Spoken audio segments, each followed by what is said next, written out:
Warning: the following live broadcast may contain loud, obnoxious, shrill, and alarming noises that might be considered disturbing, if not outright uncomfortable to listen to, especially if you are wearing headphones.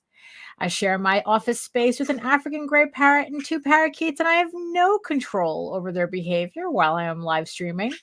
Unlike my regular videos, where I have the opportunity to edit them out as best as I can. If you are sensitive to loud, surprising background noises, I recommend either not turning your volume up too loud or watching my edited pre recorded videos instead. I think even the live streams are really, really sus, including this one. Talk about the vlogs. Jesus, there's some really bad ones. Viewer discretion is advised.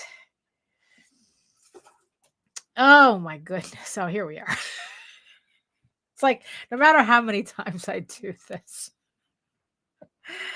Oh, hello, everybody. Welcome to another edition of the EgoWorks live stream, where I spend the next 2 hours just drawing stuff and babbling incoherently to the chat. No, usually we have some pretty good conversations. But so let's see who's joining me today. Oh, hello, HR. Hello. Yes, it is. Yes, it is Bossa Nova. Yes, it is. And yes, I see you, my beautiful eyeball people watching me from regions beyond. Thank you for much for joining me. I guess it's like we're all kind of like just shuffling in, right? Oh, my light. Oh, that's what I was going to do. I was doing something on my phone. And I forgot I got distracted by an email and I completely forgot what it was I was going to do. And was going to change my lighting. Oh, okay. There we go. So I have the hue lights, right? So those are the Wi-Fi, the Bluetooth light bulb, so you can change the temperature. And sometimes I work better with like blue light during the day, and then as the sun goes down, I change it to orange light. But today it's been kind of dreary today, so I should have had the blue light on the entire time. Oh, hello, Joseph. Hello, welcome. Yeah, so I mean, we got some stuff to do today, so I guess we might as well just get this started. Oh my goodness, what am I doing here? Yes, so hello everyone. My name is Daphne Lage, and I'm a cartoonist, illustrator, and comic book artist from New York. I have been self-publishing comics since 1992, and you know what that means. You really want to know my process? Absolutely. Usually starts with a holla and ends with a creamsicle. And then if there's time in between, Thundercats. Ho! And I am known for the Furry Fantasy Adventure Tall Tales, which is currently on Kickstarter right now, live as we speak, with the brand new story arc Tears of the Mother. It's a re-release of issues 1 through 5 and the brand new issue 6. The link is in the show notes below and also in the chat as well if you want to go visit that. Also, I am known for my medieval fantasy drama Ego Raven, Heir of the First Unicorn, which does return to Kickstarter later on this year, early summer, with the release of volume 2, which collects issues 5 through 8. So if anybody missed any of the last campaigns, you'll be able to pick everything up on this campaign as well. But that's coming later on this year. So keep an eye out for that.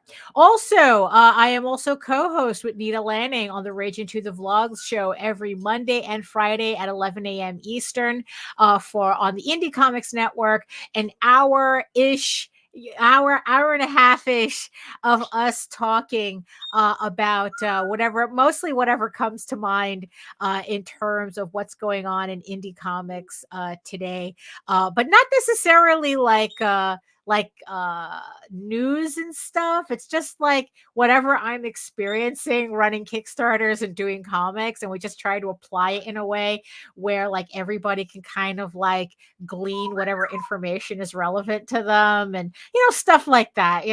It's Yeah, so we usually just ramble on for like an hour and a half, just talking with the chat too. Kind of same thing here, except with two people. So you can catch us on the Indie Comics Networks every Monday and Friday at 11 a.m. Eastern. Although we will not be here on Friday. We're not having a vlog on Friday because Nita's going on a well-deserved vacation / camping trip. So we'll be back on Monday with the next episode. But in the meantime, you can read both my comics online at egoworks.com, EGOWORKS, and Tall Tales, that's TAILS online.com. And you can check out my videos, about 500 plus videos on how I make my comics here on YouTube. If you're following me from Facebook or watching me from Twitch, I have a YouTube channel you can watch these videos on the replay at Daphne Lage Art. That's Lage. And like I said, it simulcasts through the Indie Comics Network as well. So while you're here, make sure to like, share, subscribe, and hit that notification bell whenever any of my shows and live streams go live. So what we have on the docket today. I'm feeling a little tired today. I didn't sleep well last night. I accidentally ripped off one of my nails, and it hurts like a bitch. So that kept me up all night. And also yesterday I was working so long and so hard on getting stuff done that both my hands cramped up too. So I literally had to stop and not do anything. So luckily everything's okay today, but really it's like really everything's an issue. Everything's an issue. Plus it's like shitty weather and I'm kind of feeling like about it, and my sweater is itchy. It's just a whole thing going on. But what do we have on the so today we are going to be working on in Photoshop, and actually in this case we're going to start off in Clip Studio Paint, and we are going to be working on recoloring a piece, a cover, a Tall Tales cover. This one's also from 1998, an old piece, but it still holds up. And the original piece was colored by, I think it was Eric Blumrick. I'm pretty sure it was Eric Blumrick who originally colored it. And I've just been going through all these previous covers that he and another artist, Scotty Arsenault, had colored when Tall Tales was being published by another company, Vision Comics, back in the day, probably around 98, because that's the date that these covers have. So I'm just recoloring, just kind of like sprucing everything up, making it fit more into my portfolio, essentially. And the original print run was supposed to be issues 1 through 6, but I don't think we made it past. I don't think the Vision Comics issues made it past issue 4. And then I think we might have printed issue 5 and issue 6 on our own, maybe. I don't quite remember. And then it's like we ended up in Furlough after that. When Furlough it originally started at Antarctic Press, and then Furlough moved on to Radio Comics, and that's where we were printing Tall Tales for a while in the anthology. And then it's like after that there was like this long printing dry spell that we had. I think we were kind of like offering up Tall Tales on our own sporadically until because like by that point we had pretty much became comic non grata at Diamond, so we couldn't distribute our books the traditional way. So we were just like selling off of our website and at conventions until Kickstarter came along. So then, it was, meat's back on the menu, boys. And we were able to start Tall Tales up all over again on Kickstarter. So this is a piece that I'm going to be recoloring. But the funny thing is that I want to tweak the original a bit. I want to, like, as you can see on the screen, it originally didn't have a background. So I want to put one in, but I feel more comfortable penciling in Clip Studio Paint than I do penciling in Photoshop, but I'm still going to do the coloring in Photoshop. So we're going to be jumping between the two programs. And of course, the other thing that I forgot to do is I forgot to get my water. So give me a second here. I'm just going to go get my water. Luckily, I just keep my water in the office over here. So here we go. So yeah, so because I like my water room temperature. So so it's just easier for me to keep it in the office. So I mean, technically I should be keeping these under my table technically, but I don't know, maybe I'll move them later. I don't know. So I'll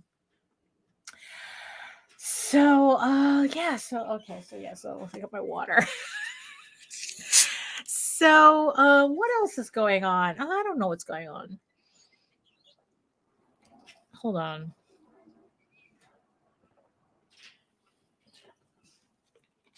Okay, much better. So let's see. I don't know what was going on since the last I saw you guys. I started. I got a little shelf thing, bookcase here for my office.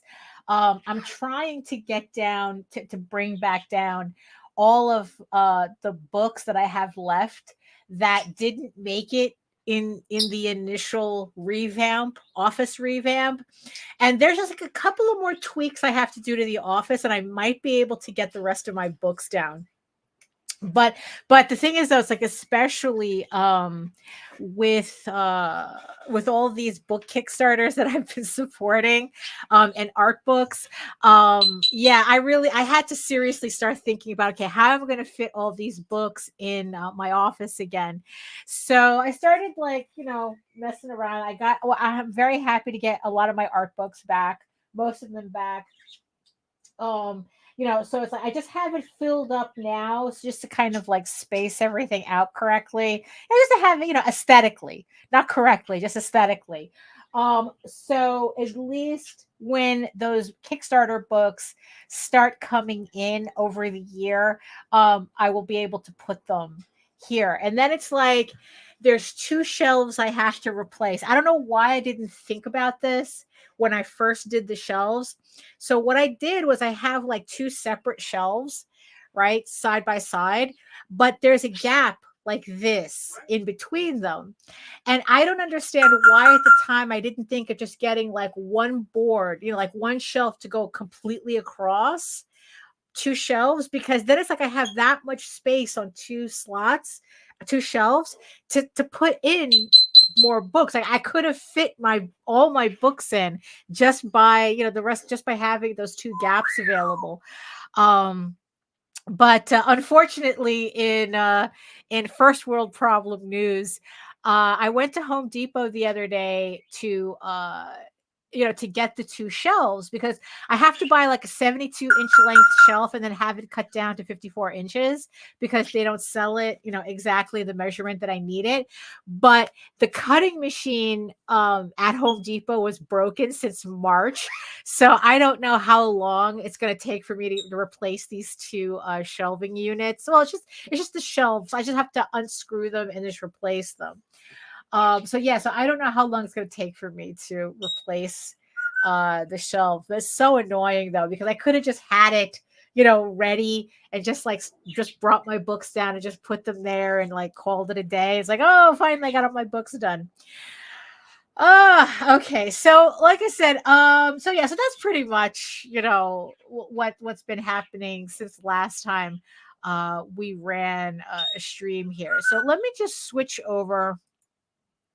Let me see. Okay, here we go. So as you can see on the screen here, so the image on the right, this one right here. So this is the original coloring that Eric did on the piece. So of course, the one on the left here, the pen and ink. This is my original pen and inks. I have the original somewhere in my bin, but luckily I had the black and whites, the line art, so we can work on it today. So we're in Clip Studio Paint.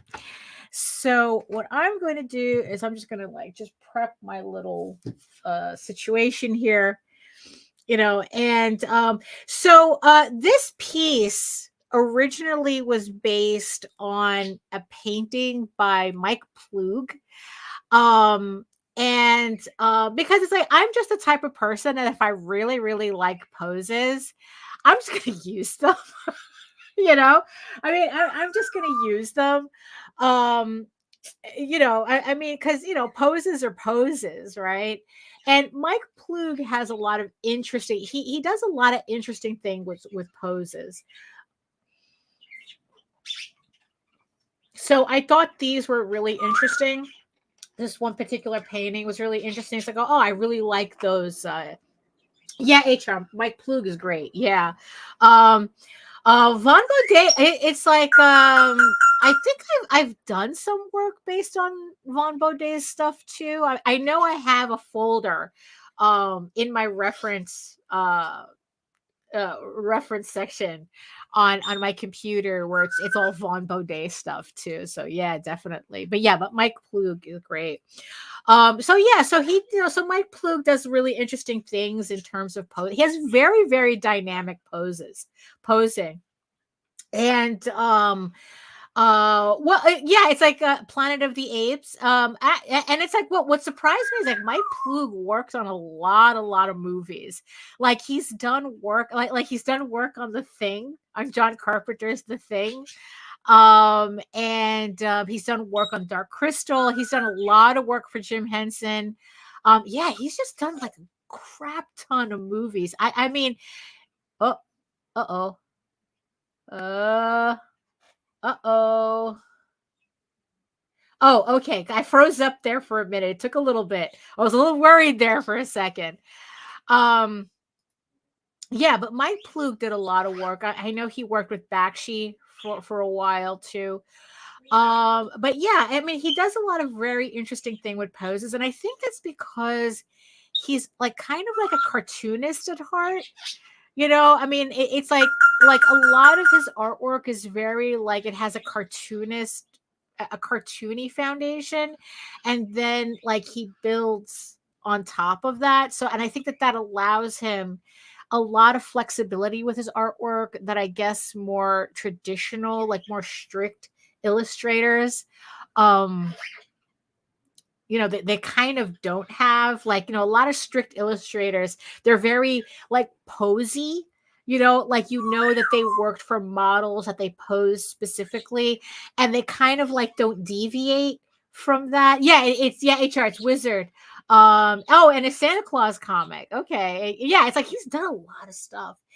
And I think because of Plug's cartoony style, that allows him a lot more freedom, which is funny because I just recently I remember showing you guys the Boris Vallejo book. And the thing is, though, when Boris Vallejo does his preliminaries, I mean, he uses a very cartoony style too that has like a lot of movement and everything. And then when he paints it in that realistic style, it kind of loses that fluidity that was in the. So yeah, so I can't, so in the end, I can't really say that. Yeah, because Boris was doing like these really, I mean, yeah, he could have been doing like really cartoony pieces too, like Mike Plug. It's just that I guess his preference is for that ultra realistic painterly style, while Plug was always, more cartoon slash comic book style. So yeah, so that's where I got this image from. So like I said, I'm revamping the colors, but I think, but for now, you know, what I want to do is I want to put in a background here. So let me see. So the first thing I'm going to do though is that, I mean, you can tell this is from an original, or at least a scan from the original, because it's all lopsided. So let me see if I could just crop. Can I crop in? Oh, I don't know how to crop in Clip Studio. You know what? Let's not worry about that for now. We can fix that in Photoshop. There's still a lot of things with Clip Studio I'm not familiar with. So what I'm going to do is I already have my layer set up over here. Oh, hello, Melissa. Yes, it's art stream time. Yeah. Oh, and for those of you who don't know, Melissa also has a book on Kickstarter, The Wizards of Aurelia. Um, is that correct? So yeah, so Melissa J. Massey, just look for her. You know, she's on Kickstarter as well with her book. So yeah, so I have my layer here. Oh, hold on, let me get my music going. I didn't feel like anything fancy, so we're just gonna do a little lo-fi in the background just to keep it mellow. Um, oh, The Alchemist of Aurelia 1 through 4 on Kickstarter. It's in the chat, so you know, if you want to check that out, you can go look for that as well. So yeah, so what I think I'm gonna do, right? So this scene comes so this cover comes from a scene in, what is this, issue 5, where they're crossing a step, you know, like, or like a plane or something, and they get ambushed by nomads, so yeah, so I want to, you know, put in a background that kind of reflects that. And let's see. But the thing is, though, I kind of like, I guess in the spirit of the original Plug painting, there was kind of like a cliff thing. Like originally, his two, they were on a cliff.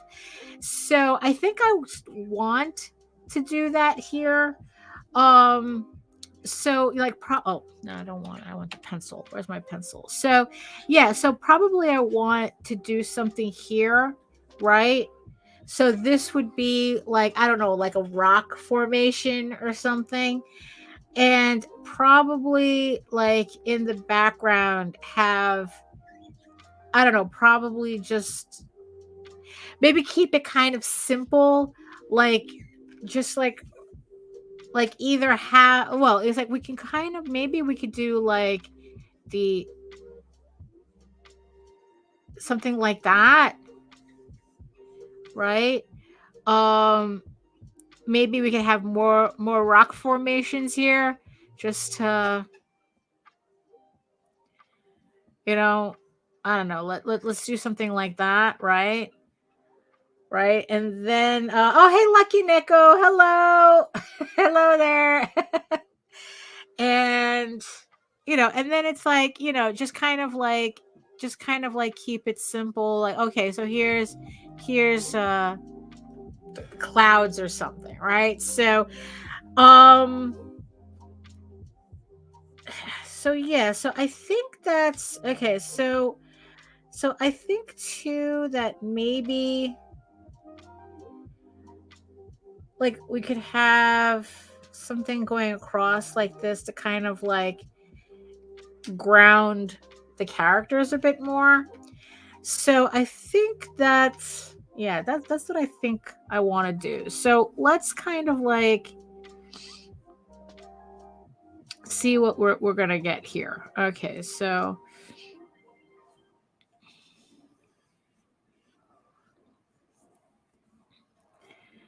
oh,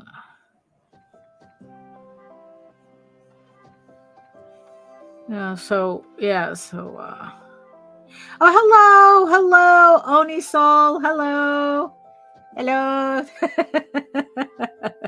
Everybody just, yeah, it's like today's kind of like a chill day. I don't know. I would, well, chill is not really the right word that I want to use. Like I said, it's like I'm a little out of it. Um, you know, like I don't know, like I just feel like I need a nap. That's what I need, you know. But I just have, you know, work to do, so we got to do it, right?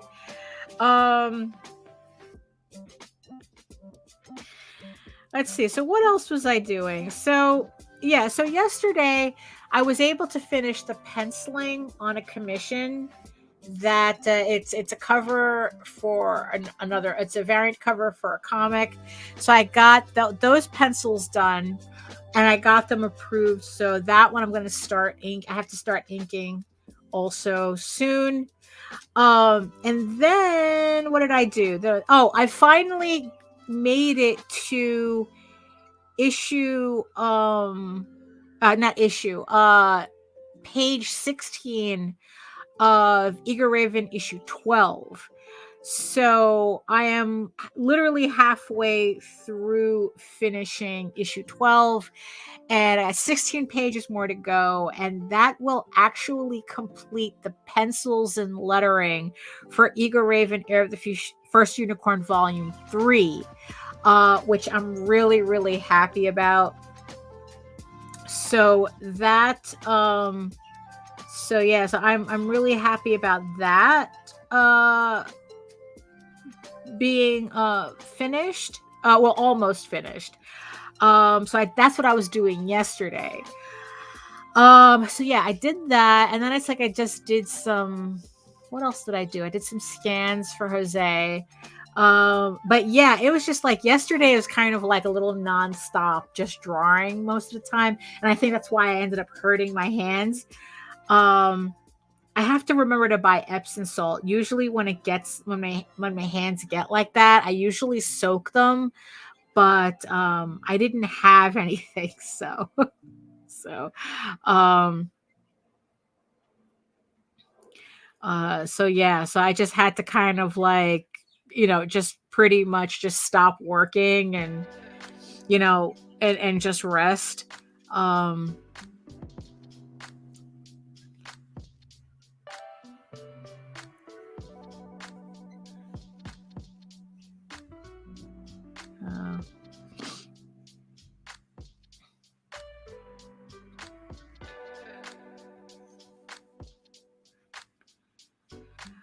Let's see. And then it's like today. Oh, and then it's like today I was updating the my websites. I haven't really been on top of that for a bit.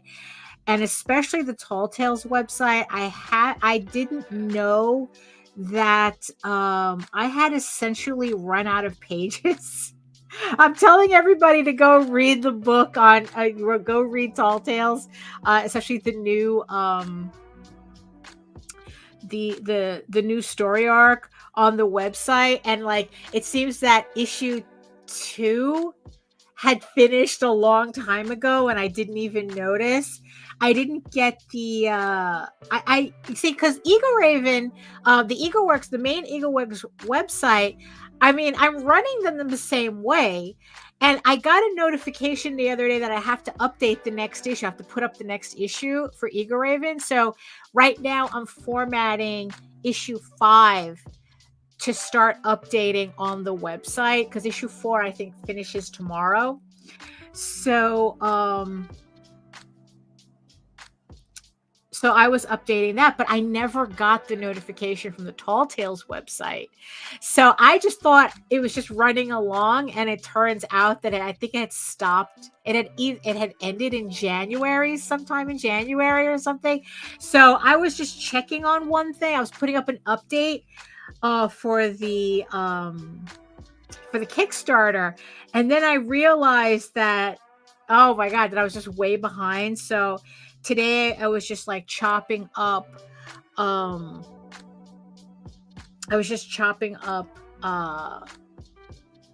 the pages, the comic pages to upload. So starting tomorrow. So for those of you who were reading Tall Tales on the Tall Tales site and was wondering why it had stopped, that's why.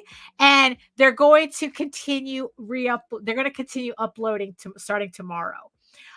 So yeah, so if you've been reading and you're wondering where the hiatus came from, it was an unintentional hiatus. So that's going to go back to normal tomorrow. Eagle Raven that's already set up, so there's no hiccup there. So that's just going to continue uploading. And so yeah, so at least the websites are kind of up to date now. Okay, so luckily I don't have to do much with the background. It's just enough to kind of like give it a little bit more environment, I guess, on a cover. So I'm not going to go too crazy with it. So I think that's enough pencils. So I'm just going to go ahead and just start inking it. Let me just lock the pencil so I don't accidentally ink on the wrong layer. So let me just start. Oh my goodness. So let me just start inking that. So now we get to kind of like, I get to incorporate this new background with this piece. So luckily my style is not completely different now. It's pretty much remained the same. I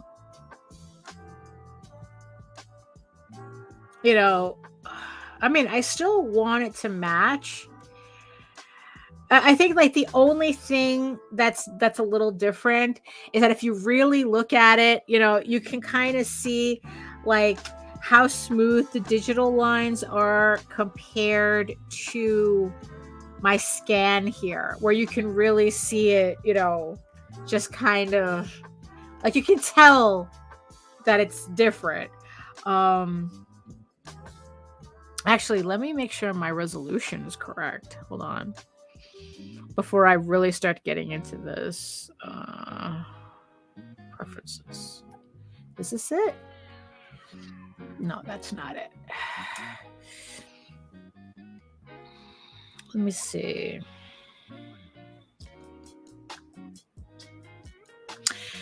Oh, canvas resolution. Oh, okay. So it's 600. Yeah, so it's 600. Okay. So we're okay. So we're okay. So I'm just going to continue. Let's see.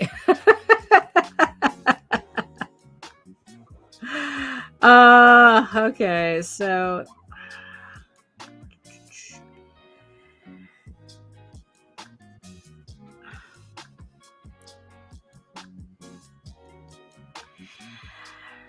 I don't know. So what is everybody doing? What is everybody doing? Like I said, it's like I've just been working and not really paying much attention to things. But what's everybody doing? I know Melissa has a Kickstarter. She has a Kickstarter going on right now. I'm still debating whether to go to Baltimore. There's just some logistics I just have to kind of sort out. I mean, technically I don't have to sort it out that much. It's just like kind of like convincing myself that I really want to go.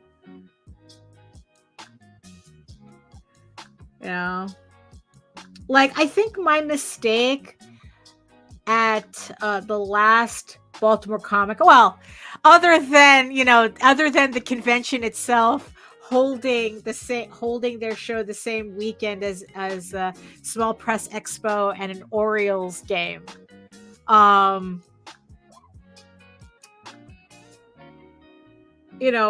I think that looking back, and it's like, okay, what would I have done differently at that convention? And I think I I probably made it way too complicated for myself. I think I might have just brought like way too much stuff. And with the whole display thing, I think I kind of like, oh yeah, Melissa says, it's the balance of, do I want to put time into a con? That's why I stopped doing shows. Yeah. Yeah. But I'm beginning to become of the mindset, especially recently, that conventions, I think, are not just for selling, but for, especially nowadays, to meet people that we see online all the time and like see them in real space, like see them in person and get a real sense as to these people that we talk to all the time, but we don't really quite know. And that's kind of how I'm feeling about it now. So,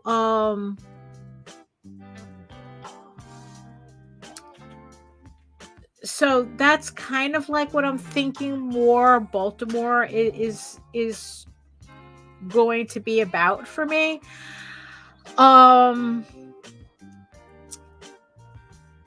Let's see, cause okay, good. That's working out. That's working out.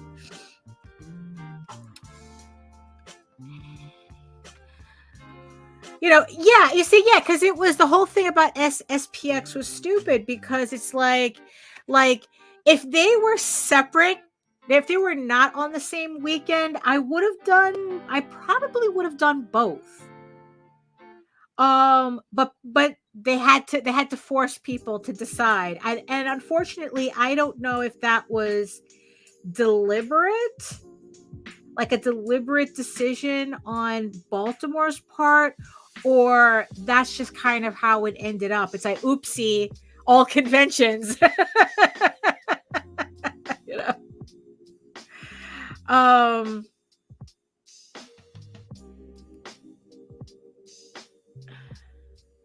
Yeah, Clip Studio Paint is a lot smoother to pencil and ink on, because it's like in Photoshop, it really doesn't.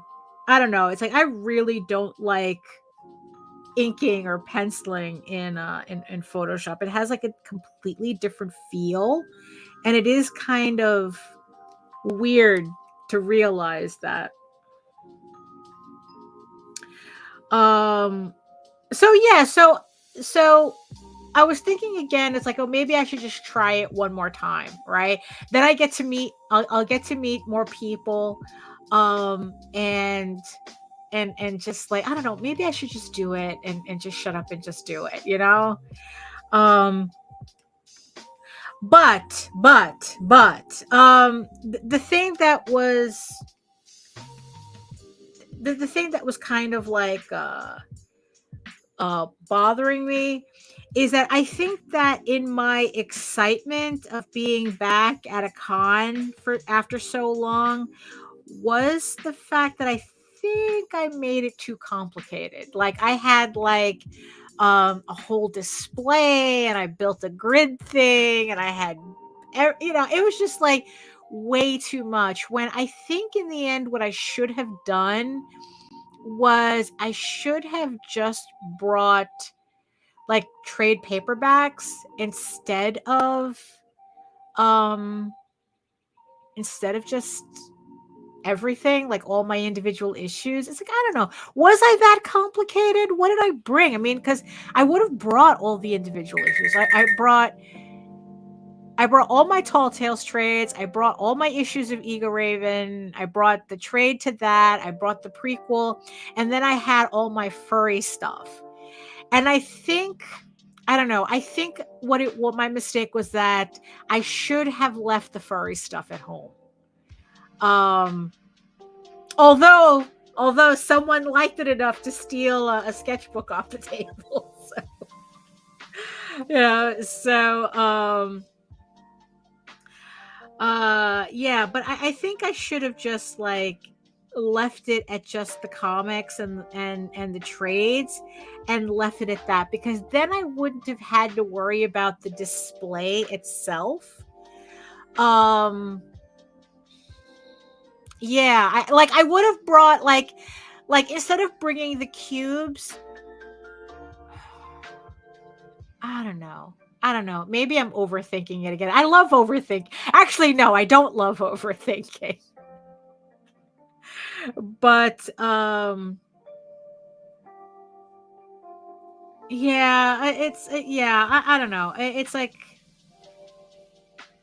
I don't know. I'm just, you know what it is? I shouldn't be making these types of decisions when I'm tired.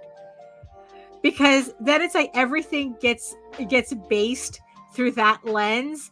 It's like the idea of doing a convention now, the way I'm feeling, it's like I'm really tired. So it's like I don't want to do a convention like this.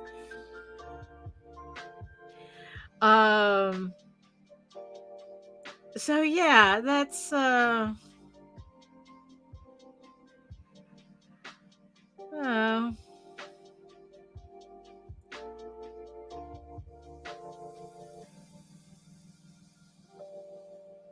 let's see what else is going on. Let's see. So, I finished another. Oh, hey, Okia Fern. Hello. Hi. I see you. There you are. Hello. Let's see. I finished another prose chapter of Eager Raven. Like I'm turning my comic. I'm making a novel, not like a novelization of the comic. So it's like, so if people would rather read a novel about the story rather than read a comic, I'm making that available. And I just finished another chapter. So I am currently up to date with the comic. So I have issues 1 through 8 of the comic, and then I now currently have 1 through 8 of the novel, the novelization of it. And yeah, and the thing is that even though I started issue 9, I'm not really pushing myself to finish chapter 9, because I don't have that issue finished yet. I don't, even though I have it penciled and lettered, I don't want the novelization to get ahead of it. Like, I want to at least have it inked before I really start to seriously put that chapter together. Because then when I put out the Kickstarter for issue 9, I can have the novelization to go with it. HR says drawing table, painting it. You're making a drawing table, painting it mahogany with black PVC film on top with 2 hairpin legs under the board. Are deciding if I'm going to have marble or terrazzo. Decolist on top, mid-century modern style. Very nice, very nice. You're building your own table. That's, well, you're renovating. You're building it from scratch, or you're renovating something. Because in the end, that's the only way you're gonna get what you want. Especially the way things are nowadays. Like, it's so hard to get, like, to actually find like good quality like furniture anymore. The other day I was reading some article explaining about the enshittification of everything. I think it was like, what's his name? John Scalzi. I think he was writing about that, how it's like just everything is just literal crap right now. And the theory behind it is that companies have gotten to a point where before, the customer was king. Now they've gotten to a point where the shareholder is king. Like, the customer has stopped being the customer. The customers were, before, everything was done for the benefit of the customer. Now it's, how do we use the customer to do everything for the benefit of the shareholders, right?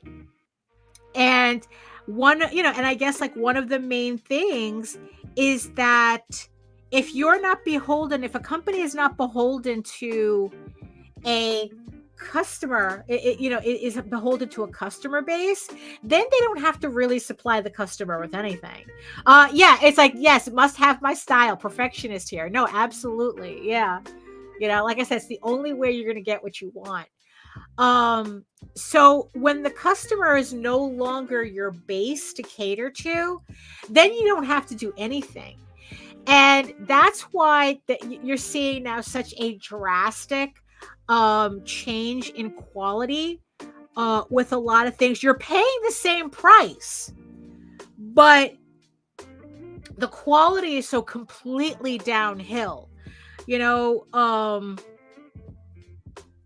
and like just looking for furniture was just looking for this stupid bookcase was a little bit tough, because it's like people were complaining about how they would get this stuff.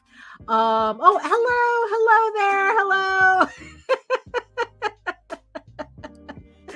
And Melissa says every day job I've worked at that the company went public, it always got worse after the IPO launched, and then there'd be layoffs. Yeah, absolutely. Yeah, that happened when I used to work for Kinko's. Me and Jose went on vacation, and during our vacation, FedEx bought Kinko's. And we were literally on vacation wondering, are we going to have a job when we get home? Because that's usually what happens.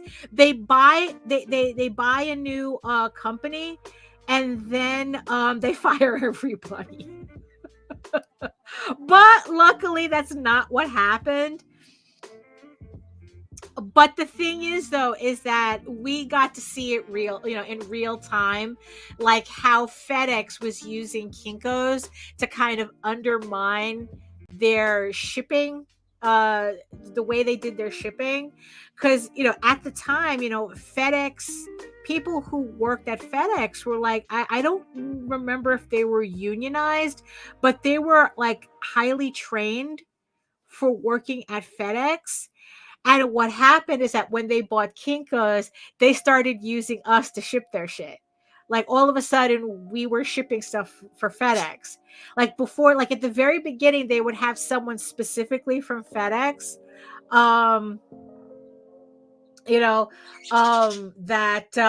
Critical Blast. I can't wait until I ship enough that I can buy a copying center. Yeah. But yeah, and so they started training us. Like, so first they would have like trained FedEx professionals in the store with us doing the shipping, and then they just slowly started replacing them with us schmucks, right? So yeah, that's yeah. So, but the thing is, so the thing is that yeah, it's just really hard to when I was looking up the bookcase, right? There was reviews and reviews of people saying that they would get the bookcases and the boards would be snapped in half. Like, yeah, sure, that's a shipping issue, but Jesus Christ, like, your stuff is so crappy it can't even survive shipping when that's the only way you're gonna get it, so but luckily this one has been working out. But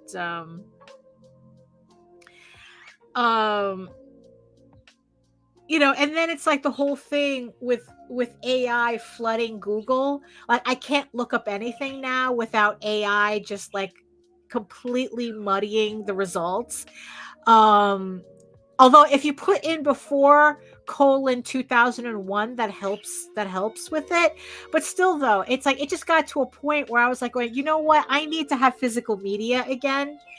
Like a lot, like there's been this movement for people to buy DVDs again. Because Best Buy stopped carrying DVDs altogether. For some reason, they've got it in their head that the only people they want shopping at Best Buy are people who are just going to buy like high ticket items. They don't. Hey, Jody. Hello. Just me talking about enshittification, the enshittification of everything. Where I think like someone got it in their head at Best Buy that they only want people shopping there who are going to buy big ticket items. They don't want like casual browsers who may pick up a DVD or something, you know?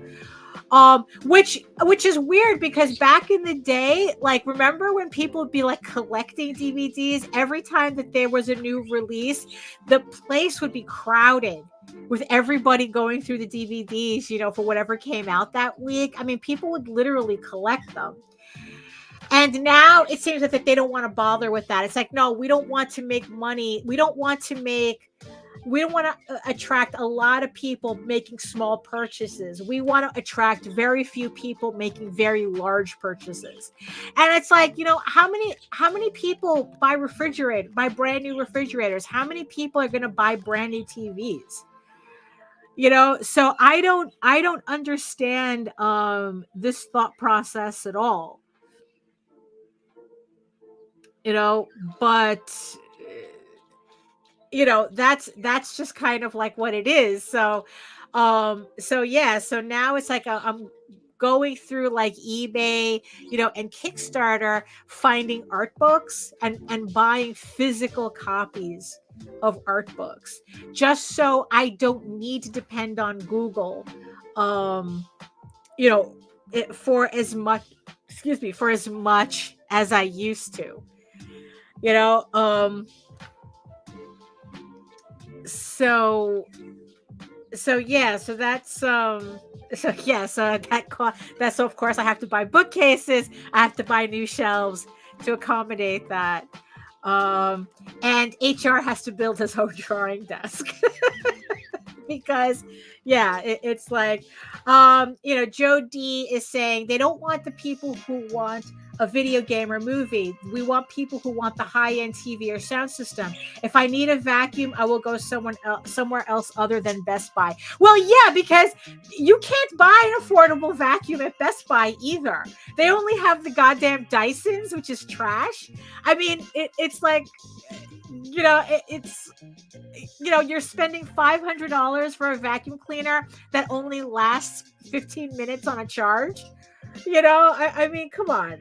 You know, so it's like, yeah, so Best Buy is not even like the only time I go to Best Buy is like to buy like really high ticket items, like if I needed to buy a stove or a refrigerator, like or a washer or dryer, right? But how many times am I doing that? Like, I'm not even doing that once a year, you know? So it's like, I don't understand how they think that that's going to be viable for them, you know, as a business model. But also, you know, we're living in a friggin' timeline where now these companies don't even have an incentive to even have a successful business. They make just as much money failing a company as they do making it successful. You know, I mean, it's like Toys R Us didn't close because it failed as a company. Toys R Us closed because they got bought out by a hedge fund that made just as much money forcing them to fail than they did if they made it profitable. So, you know, no, the producers, the producers was more prophetic than we realized. Yeah. You know, and yeah, that's exactly what's happening, you know? So there's no incentive for them to even have a company that succeeds. You know, and we're seeing that in real time with Marvel and DC, and I'm seeing that in real time with Disney. You know, where it's like we have these executives that they don't know how to run an animation studio that also runs a theme park. And they're like, well, we're movie guys. We don't know how to run this, but we're going to run it the way we know how to run a company. We're not going to learn this company. and we're seeing the enshittification of that company, you know, because in the end, it's like they'll run a company like Disney into the ground and they don't care. It's like friggin' Bob Iger. He's a fucking billionaire, right? Who hangs out with other billionaires. If he tanks Disney, he just moves on to, he's like a locust that moves on to the next company that he'll run into the ground and he'll run into the ground and he'll run into the ground, So where does, so that's what happens when all of a sudden the shareholders become their customer as opposed to an actual customer. They don't have to, as long as the shareholders gets their dividends, they don't care how they do it.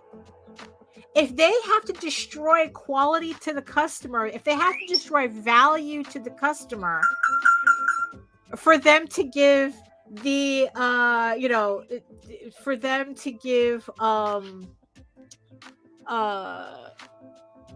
what is it that their shareholders, whatever, their stockholders, they don't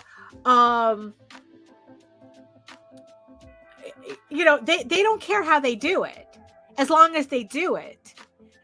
And it's like, look, Fern, I tried, because I am a Disney stockholder, not by much, but enough that I was able to vote on the last proxy vote, and I really, really did try to get I forgot his name, to get the activist shareholders onto the board.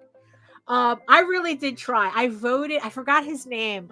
There was two guys in particular that I voted for to get them onto the board that Disney was fighting so hard, to keep them off of it. And I used my vote. I tried, but alas, it didn't work. So we're just going to have to wait until Disney gets their asses handed to them by Universal when Epic Universe opens in 2025. I mean, think about it. It's like Disney lost 10% of their share, of the market share, just with the opening up of the Wizarding World of Harry Potter, and imagine an entire new theme park. I mean, it's like, look, if that doesn't become a catalyst for change, I don't know what will.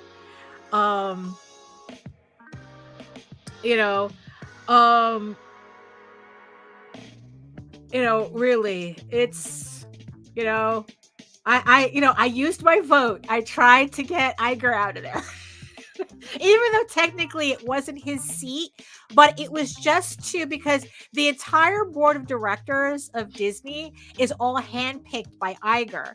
And the whole point of these activist shareholders was to force, other representatives onto the board, so that, that people that Iger didn't have control over. So, so yeah, I was the only person that I didn't vote for, was this one woman who was like, wanted Disney to go all in on AI. And I go, oh, no. We're not going to have the same problem here. It's bad enough that Iger is just a studio head who knows nothing about theme parks and animation. I don't want some dimwit who thinks that all of a sudden Disney is a tech company. Disney is not a tech company. Let's see. Joe D says, funny how generation money caused shareholders to forget how their fathers' fathers make their wealth. Oh, well, that's why, actually, I was reading how that's actually pretty common. That they said that usually family wealth disappears within 3 to 5 generations because the kids get stupid. Although none of the kids have any control over Disney anymore. They haven't in a while. They haven't in the longest time. Like, I know that there's one Disney daughter. I don't know if she recently passed, if she passed or not, but I mean, she was like a huge critic of the board, that the CEOs that run Disney now.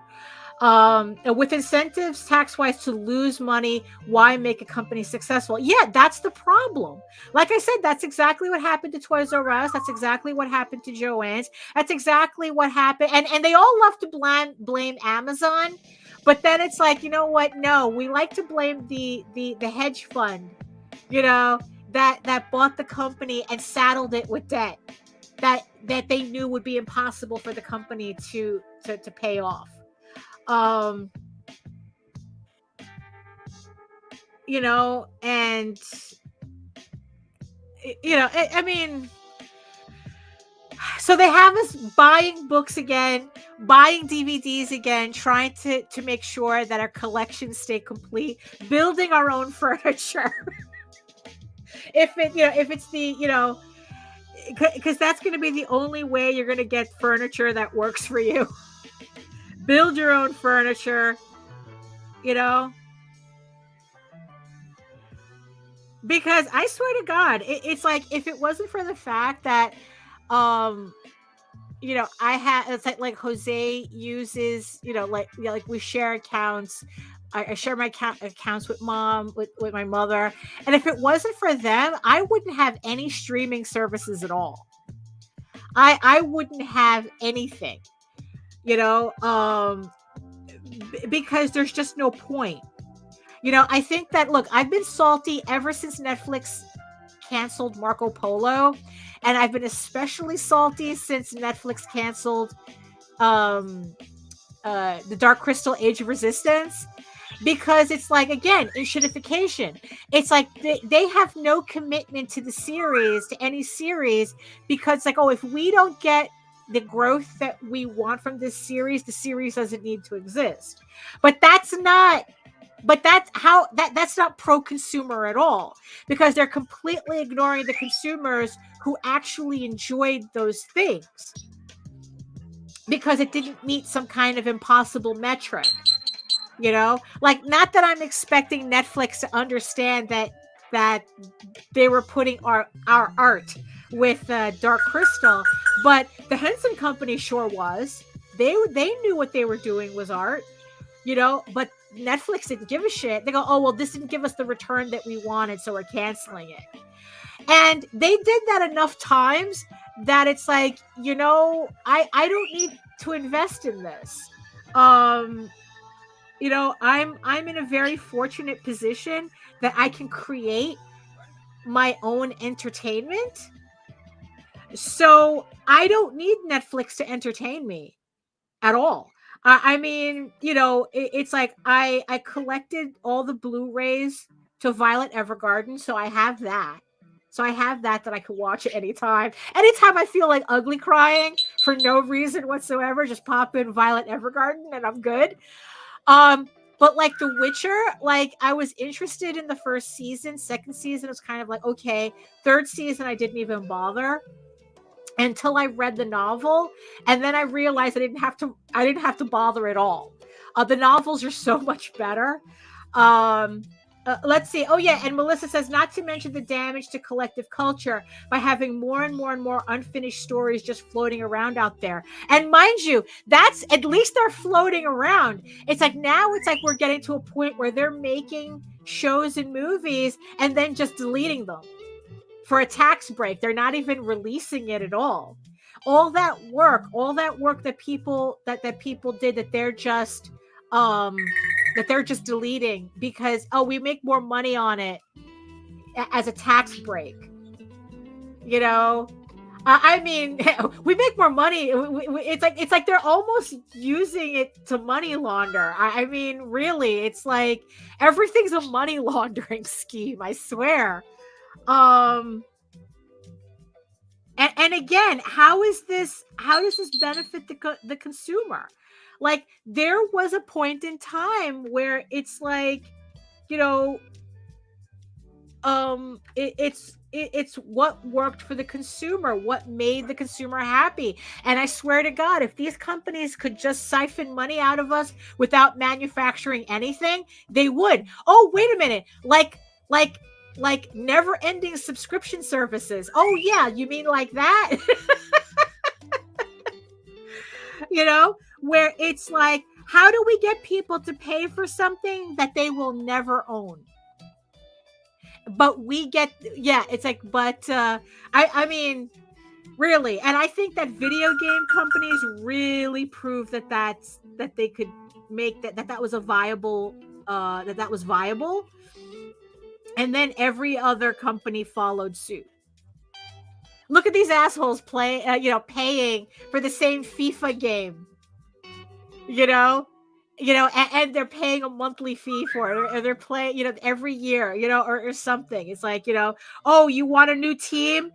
You have to pay the subscription fee. Like just yesterday, I just got a notification that's like, oh, your subscription to Clip Studio Paint. And I had forgotten that was on a subscription. I mean, granted, it was like $20 for the year. So, or no, $30 for the year. So it wasn't, that bad. But again, there used to be a time and a place where we could just spend the money and actually own it, right? And just not have to worry about it. But now nothing works without a subscription. Nothing works without you being online. I mean, really, it's like there was an article that I was reading how HP is trying to figure out like a model where you buy a printer, but you have to pay for a subscription to actually use it. So if you have shit to print, you need a subscription service to print to your own goddamn printer that you paid for. I mean, it was just like, it's like, where did all these sociopaths come from?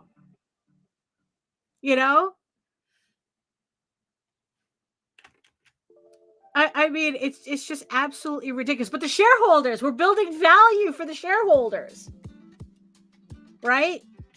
It's like, what does that even mean? I mean, because it's like, okay, okay, you're making them rich. Great. I mean, I don't know.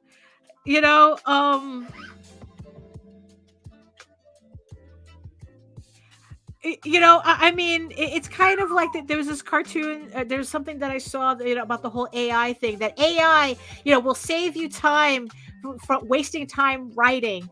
AI will save you. Will stop you from wasting time drawing. AI will save you from wasting time, doing whatever, right? And in the end, it's like you just have to sit back and go, wait a minute. Then it's like, what do you do with all this free time then? Like, if drawing and writing is such a burden to you that you need an AI to free up that time, what are you freeing up that time for? I mean, it's like these people are psychopaths. Don't tell. I mean, it's like, what do you do as a hobby? It's like, what do you do to unwind if you feel that writing and creativity and is a waste of time? It's like, oh, well, it's like you have more time to build value for shareholders. Are you insane?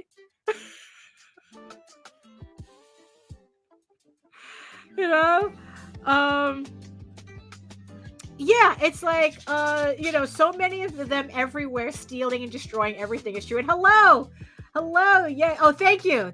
Well, I'm just ranting. Because HR has to build his own drawing table. He can't, because he had, for him to get it exactly how he wants, because he can't buy one. You can't buy a proper drawing table anymore, I mean, it's just kind of like infuriating,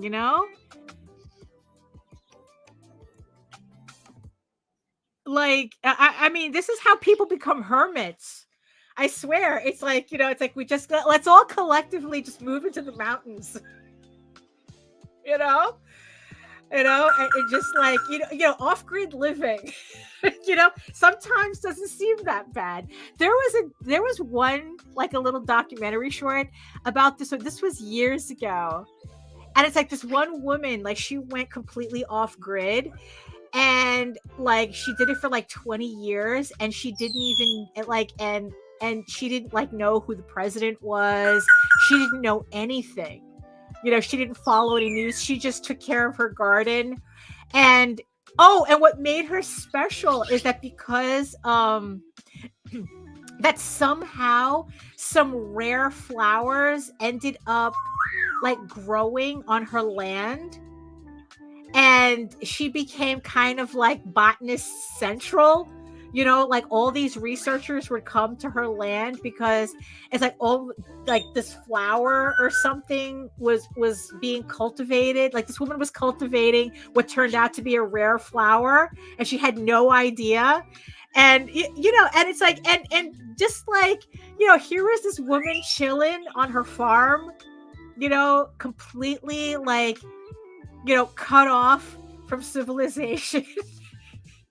Like, like, her friends would come over and they would hang out, and they would just, and it was just like, I kind of understand this. Now. We're all moving to a monastery. How about that? Everybody in the chat, join me. We're all going to move to a monastery. We're going to all live in a monastery.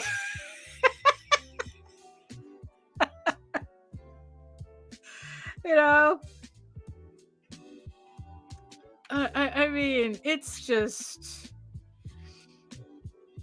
it's, you laugh just to keep yourself from crying, And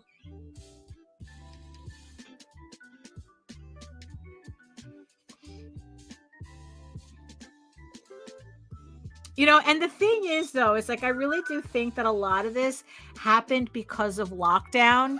Like, or at least I know, especially with the Disney company, like, they learned that people were so willing to bend over backwards to just support the company, that the lesson that they took from it is that, we can do whatever we want to these fucking losers, and we'll make money off of them anyway. So why were we even trying that hard? So that's it's like Melissa saying the kind that brews beer or the kind that makes jam. Oh, I missed it. What did I say? Oh, the monastery. We can do both. We can make beer and jam and honey, right? So honey too. And also remember that medieval monks were the first ones to actually create the spa system. Like, the concept of a spa, like going away and getting massages and shit, that it was actually medieval monks that figured that out first. We can do beer and jam and honey, and then we can offer spas. We could do spas for people. That our monastery is going to be hopping. We're going to have, we're going to be, we're going to be the monastery to go to.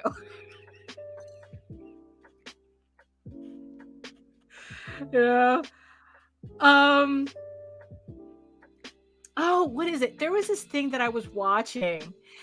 I mean, it's like, yeah, I laugh, but no, for real. I think that there is, okay, so I was watching this. I like watching video essays on YouTube. And they were talking about how the new luxury item is privacy and being offline.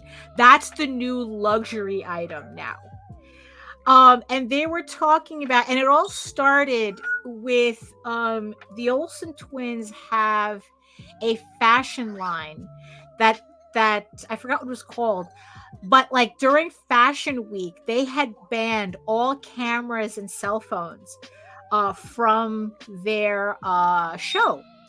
And people got so mad. You know, like journalists got really mad and they were writing all these pieces like, how dare you? You know, it's like, you know, even though, you know, like they were there in person, like, how dare you keep me from broadcasting this and blah, blah, blah. And people were like talking about how, like, how they deserved access, how they were entitled to access to the fashion show. And what somebody yes, yeah, we can, yeah, you can live HR, you can build it next to our monastery. we shall trade jams and jellies. You know, that's what we shall do.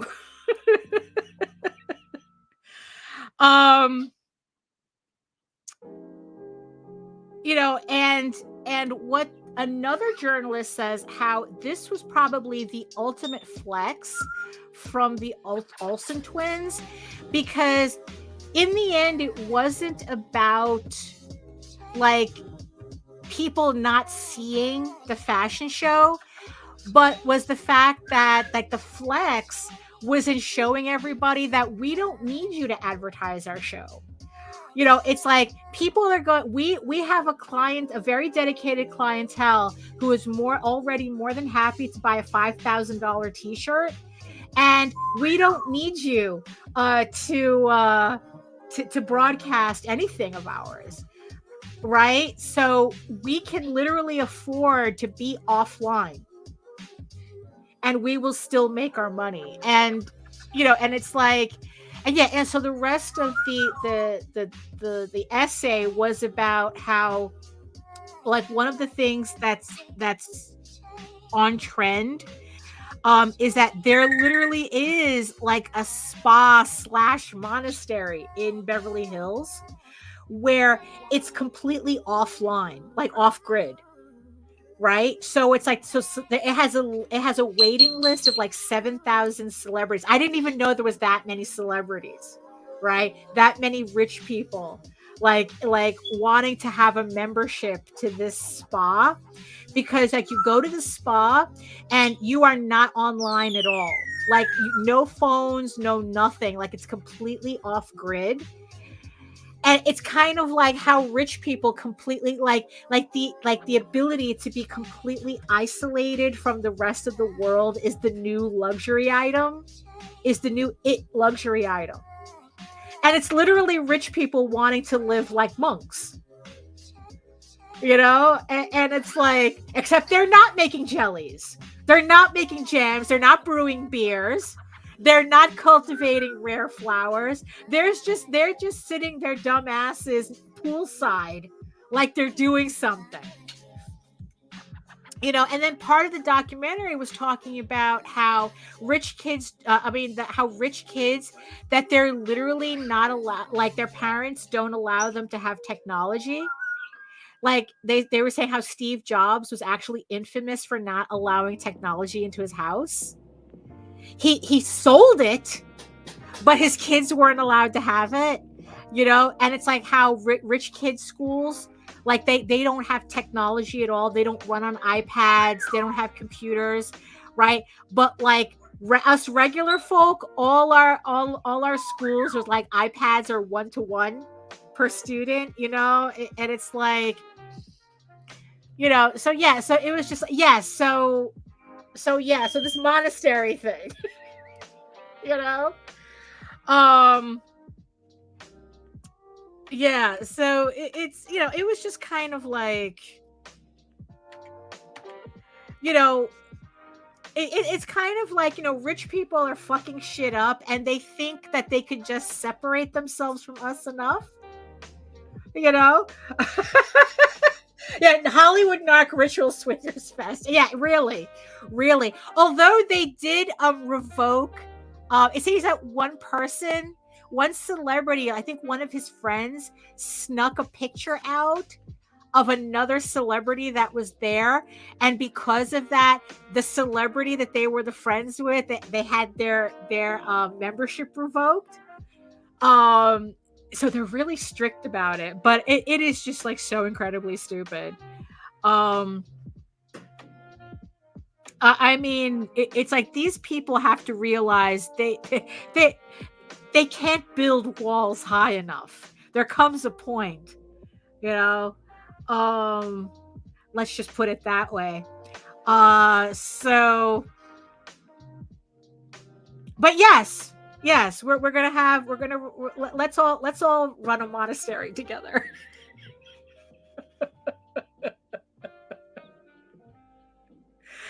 Oh my goodness. So, ay.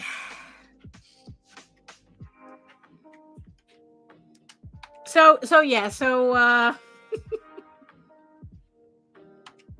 so that is kind of strange to really think about that you know, especially if you can, you know, how really important it is to actually know how to entertain yourself, right? Without any kind of like outside forces.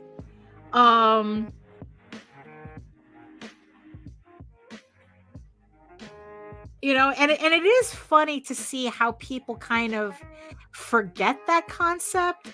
Cause yeah, like I don't have streaming because I want it. I have streaming because other people use it.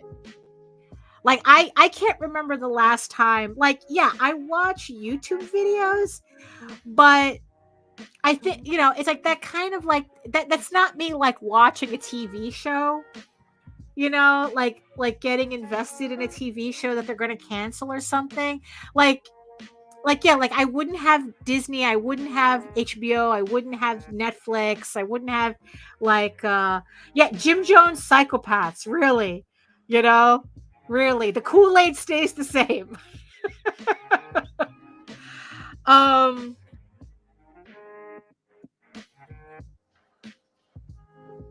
you know, yeah, because it's like yeah, it's like I literally got back to reading books, reading novels again. You know, and it's like yeah, and then I entertain myself writing my own stuff and drawing my own stuff, and it's like I don't need that. You know, it's like yeah, yeah, you know.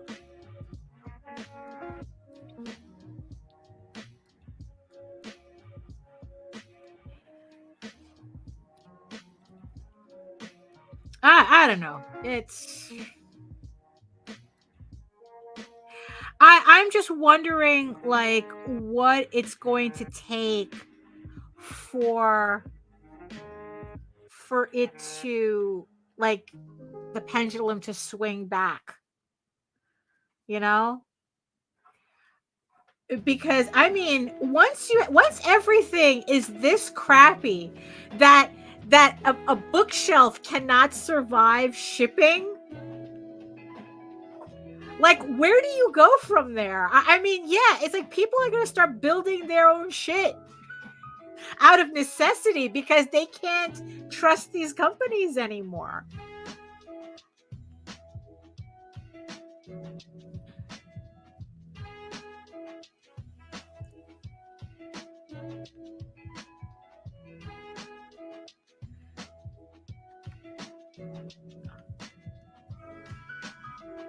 Oh. Oh, I can fix that on the next one on in Photoshop. Okay, so I think that I'm pretty satisfied with this. Like I said, I didn't want to make it complicated, um, because it's just you know all I'm doing is just adding a background so that I don't have just the characters floating there. Um, so yeah, I think I'm pretty satisfied with this. So I'm just let me just save that, and then I'm just going to export it. Hold on, let's see.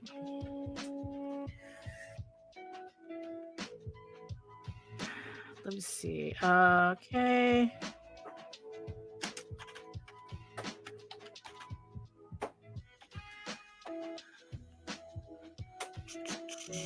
Okay. Right, let's see. Let me make sure I'm saving it correctly. Yep. Okay. All right. So let me so we're gonna switch over to Photoshop. Now I know logically I should learn how to do all of this in Clip Studio. But today's not the day. Today's not the day. Okay, so all right, so okay, so here is it looks much better. It really does look much better. So let's see. So the first thing I'm going to do is I'm going to try to straighten it out because okay, that's good. Because my lines are all wonky here. You know, because when you're scanning, you know, you don't really, you know, you don't really get let's see.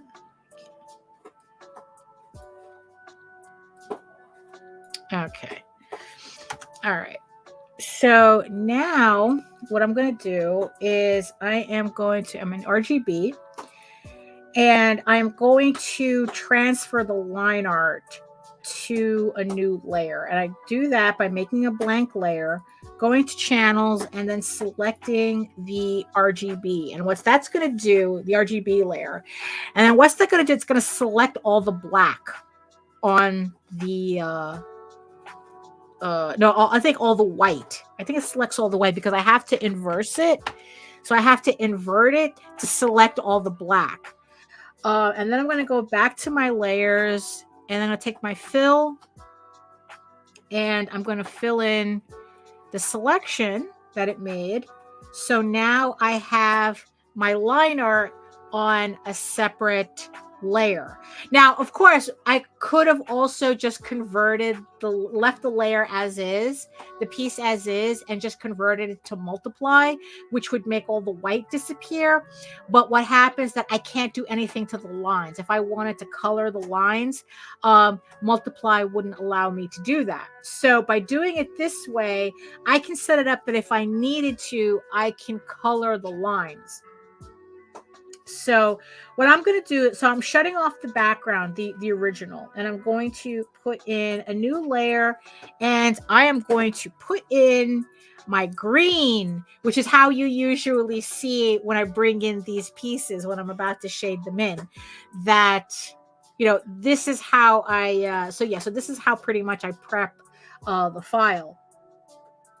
So now I'm going to do my layer. We're going to mark that shadow. I'm going to have my highlight layer. And then what I'm going to do with this line art, right? So let me just name that line art. I'm going to duplicate the line art layer. And then I'm going to turn this into a clipping mask. And what that's going to do is that's what allows me to color the line art without destroying any, you know, like the actual artwork underneath. So that way I can make changes or anything. And I still have it still keeps the integrity of the line art because I'm coloring on the mask. I'm not coloring on the actual piece. So, right. So let me save this. Okay. Okay, so we're going to save that. Okay, so let me just close that so I can open it. Okay, here we go. All right, so I think it's looking much better already with the background. It looks a little bit more finished. So now what I'm gonna start doing is what I do with all my previous pieces. We're gonna start putting in the shading.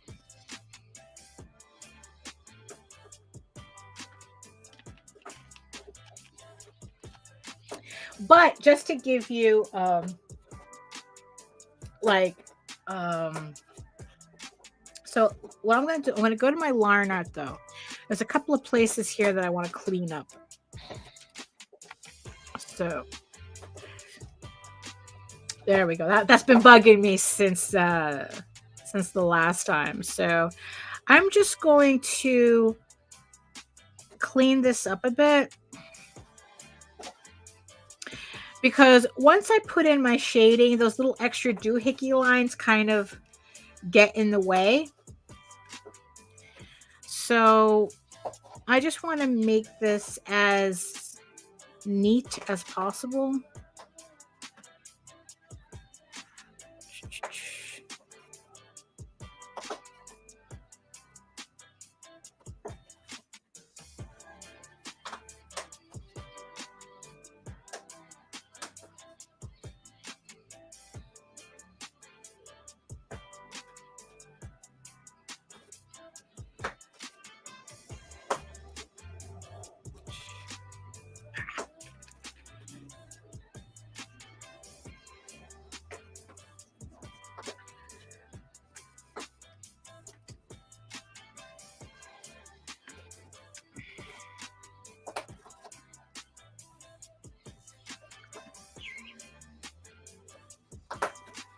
Let's see, what else do we have here?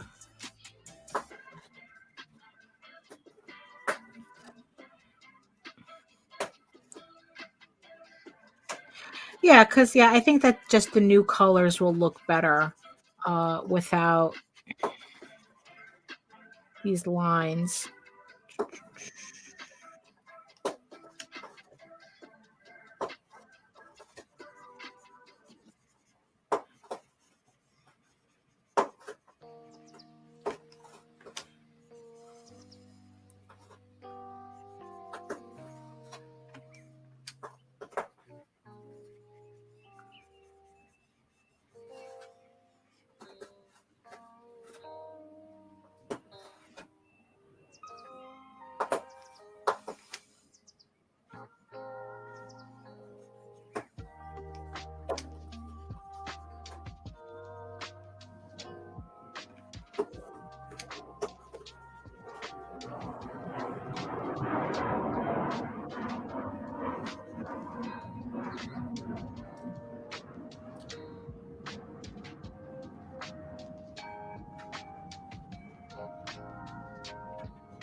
Okay, I think that's clean enough. All right.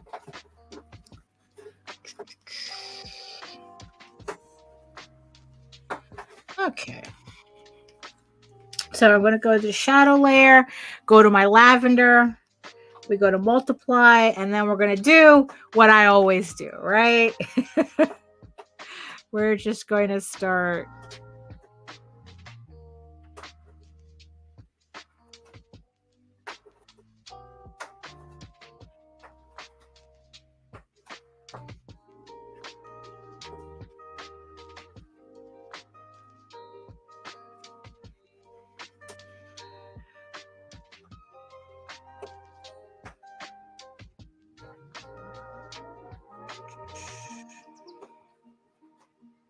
But yeah, but I have so many books coming in. I'm actually pretty excited for. I have a bunch of art books coming in, and I don't know. I guess I'm just glad to be able to get. I guess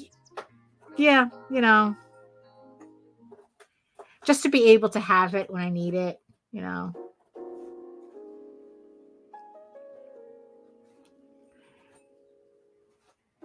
So yes, it would be nice to get these shelves.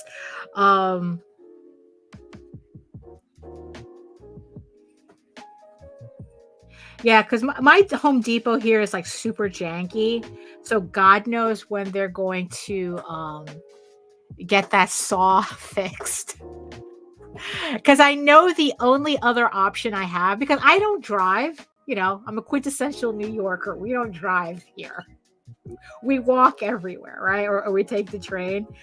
I'm probably like, if I really, really needed these shelves, I would have to probably take Jose with me into the city and go to the Home Depot in Midtown Manhattan. Which, for those of you, like, I guess the best way to pretty much describe this is that if you go to the Home Depot in the rich neighborhood, you're more likely to get a more well-maintained Home Depot than the one that's out here. So I probably can safely say, if I go to the Home Depot in Midtown Manhattan, that I will be able to get these shelves without a problem. Like, their saw is going to be working, because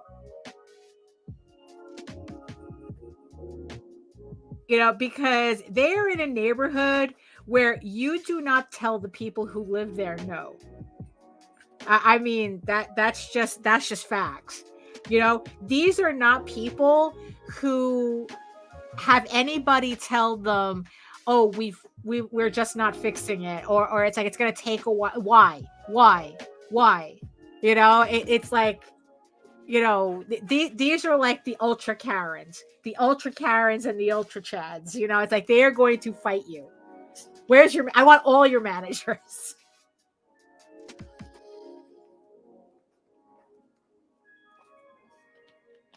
I think the dumbest retail experience I had, I was working at Kinko's. Let's see. So HR is saying, are you into background artists like Mary Blair? Yeah, Paul. Yeah, no. They're great to study. I think the last time you had recommended me some books that I have to also get, that it was all background artists too. I could have sworn you recommended some books too. And yeah, I just want to get like a whole bunch of it, because background artists are they're like it's a whole different scene, a specialty,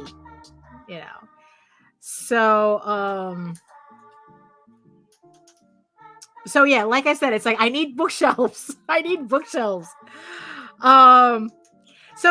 I was working at a Kinko's, and it was near the World Trade Center. And this was of course after everything happened. And but still though, I mean, it's like the area that's an incredibly wealthy area down there. And I cannot tell you how many times I have had dudes try to threaten me with saying I play golf with the CEO of FedEx. And it got so bad. Like really, like they would think that that's like a flex / threat. It's like, oh, you're going to talk to him personally? It's like, look, this guy, it's like this CEO barely knows the name of his secretary. He's not going to know who I am. Whatever it is that you're trying to, But yeah, it's like so many of these guys would say, it's like, oh, I play golf with the CEO of FedEx, right? That there was one time I was up to here. With one of these bros. And I told him, it's like, wow, that must be a really crowded golf course, because everybody in this neighborhood says that they play golf with the CEO of FedEx. He did not appreciate that. That was the one time I got one of these guys to actually hang up on me. Oh, it was some incredible bullshit. What happened was that I guess like a package of his had gotten lost, and But instead of calling FedEx directly like a normal person, he called my store and demanded that I talk to FedEx for him because they're not normal. These people are not normal at all.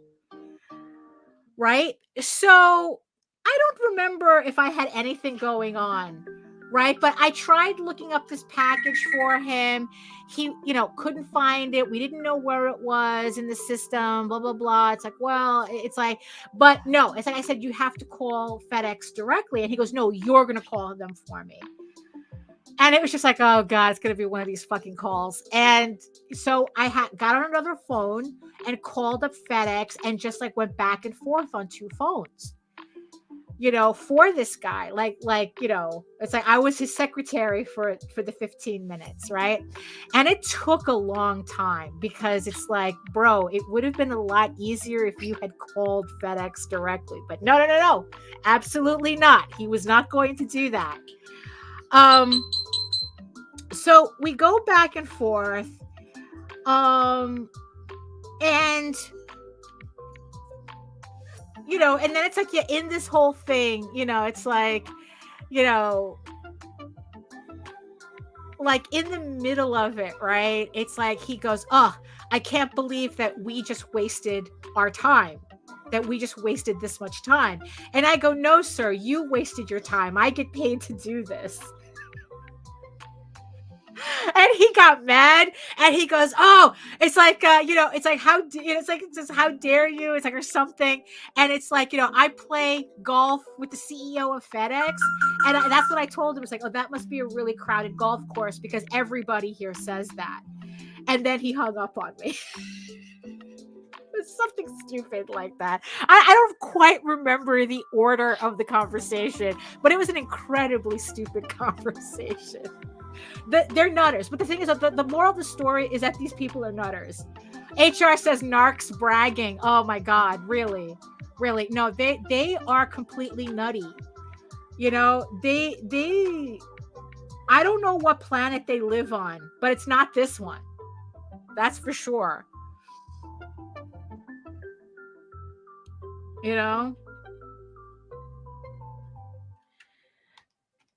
I mean, it's just danger alert. Yeah, no, for real.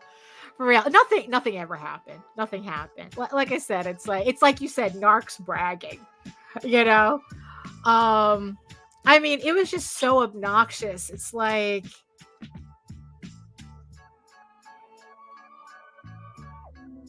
I mean, yeah.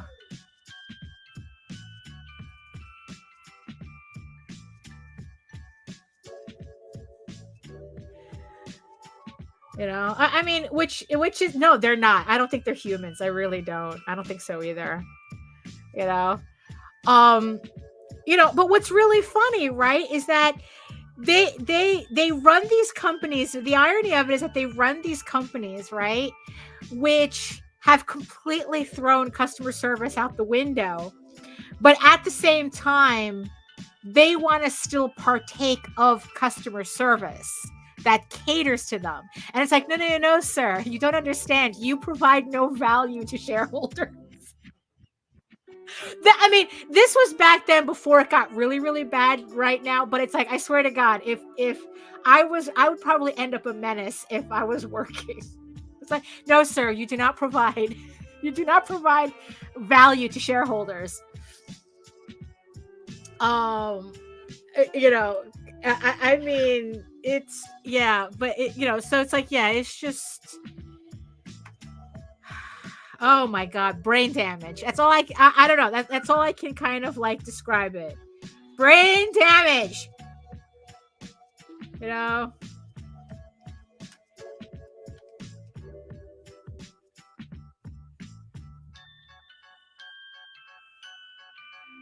Oh my goodness.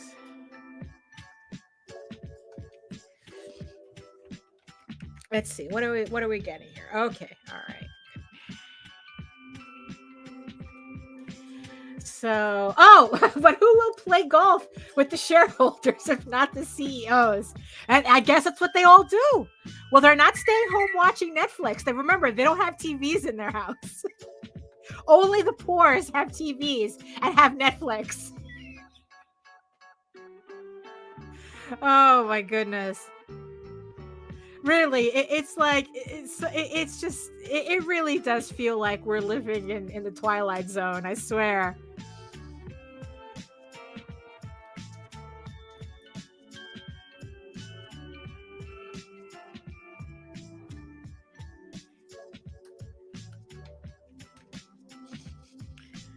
Uh,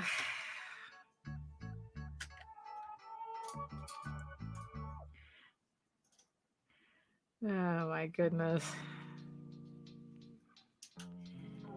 Oh, but you know, I'm getting some work done today. That's nice. You know, it's like this is so this is probably like I think this is might be like the last um piece I had Tall Tales piece that I feel like I need to recolor. I think like after this, I think there's only one cover that I didn't color left, but it was done by a person who their style was so similar to mine that if you didn't know I didn't color it, you wouldn't notice. So I'm gonna leave that one as is. What it is that the coloring that was originally done for these pieces were just so different that it was very apparent, you know, looking at it that, you know, it's like, oh yeah, someone else colored these. So at least this way they fit back into my portfolio. Although what's ironic is that I'm coloring these with a style that technically does not match the style that I used on my own pieces back then when I was coloring. So but I'm not going to go as I'm not going to go that crazy and you know and recolor my pieces recolor all these covers. Like if you look at the covers that are cycling right here, right? I mean, these are, you know, like it's an older coloring style. What's funny is that I probably could go in and just adjust the layers. You know what? Let's go look at something. Let's go look at something. Let's just experiment a bit. Let me just save this. Right, so let me go to let me see if I have the covers. Like, let's go. Yeah, let's go to issue 1. Right, so here's the cover to no, it's not. Where's my cover? Okay, so here's all right. So okay, so here's the cover. The original thing. Have you tried to have some crayon textures on the background? No, I haven't tried anything like that yet. Like using like texture filters and I've kind of like here I kind of played around with something. Not you like I think I used like altered like textures from photographs to kind of like play around with the textures here. But let me see if I were to just shut these off, right? So there's the main inks, right? So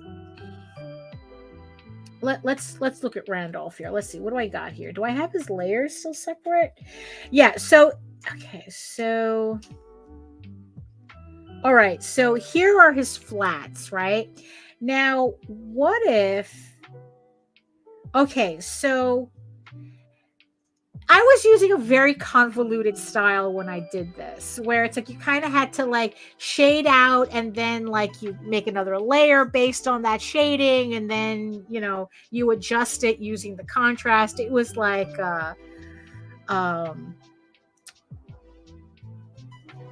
you know, and so it's like, so what if like I take this, right? So here's my shading, right? I take that pink. right? So, oh, hold on. Okay, so I think I have to select it. Okay, let's select it. Okay, now let's replace it with my usual pink, right? Right, and then what if, right? Oh, it's looking very different already. You know, like I guess if I really wanted to tweak it, I wouldn't have to do much because my layers are still here. And then what's this? Oh, these are the highlights, right? So I only have, what is this? Okay, that's like an extra layer of shading that honestly wouldn't even be needed. But here are my highlights.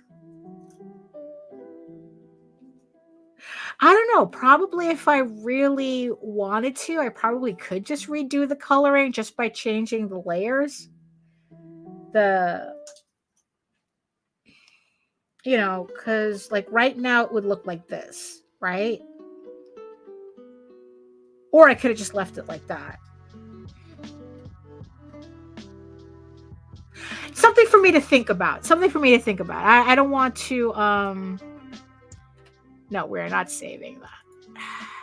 But yeah, like to use like textured like you know how they kind of like use watercolor paintings in the background. I've wanted to experiment with that, but I just hadn't gotten around to it. Because there was I do want to try something where it does look like I'm imitating an actual animation cell. I actually have a folder set up to do this. Where I have some kind of like painted backgrounds. I didn't do them, but to kind of like play around with like that animation style where the characters are in this animated style and then you have like the painted background. Like I said, I just haven't gotten to it. But yeah, it's like I actually do have the plans for something. Actually, let me see. Where do I know I have that somewhere. There was something. Was it here? Sketches in progress. I'm not sure. Don't quite remember where. Like, I could have sworn. No, there's nothing there. I don't think it was here.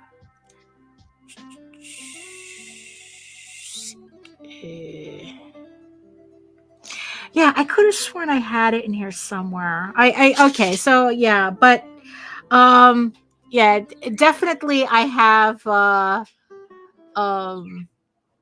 yeah, I have something planned already. I just haven't gotten to it.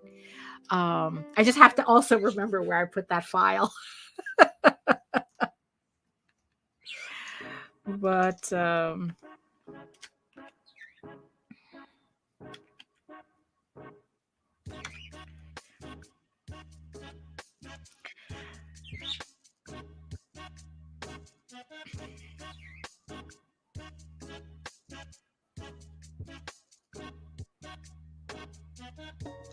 because also like another thing that I had wanted to do that I also have a folder for kind of saved up. Oh, now I know where it is. Hold on. I think I know where it is now. Hold on.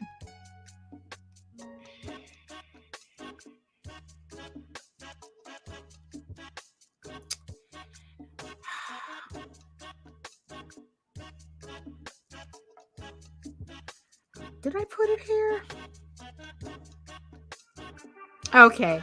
You know what? Maybe yeah, I put it someplace else. So hold on for a sec.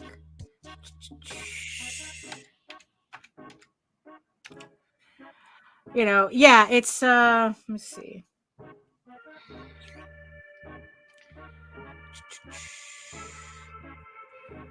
Yeah, it's like yeah, because there was another thing. What was it that?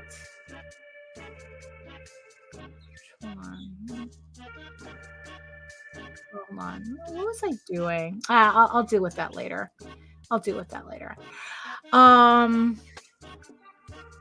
What was the other thing that I was also planning on doing?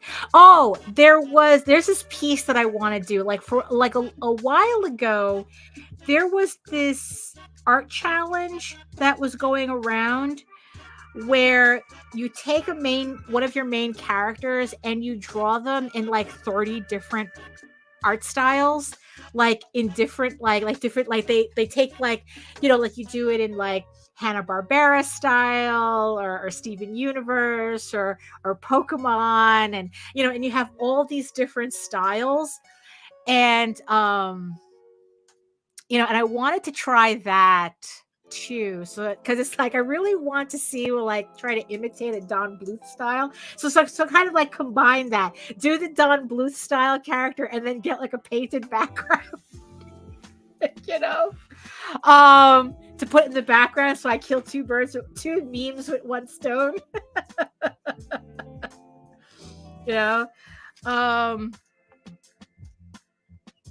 So yeah, there's a lot of that I still have the chart for that, because I have that meme in combination with an actual doodle, so it's like it's just so it's like it's just actually having the again, it's just putting some time aside to actually do it.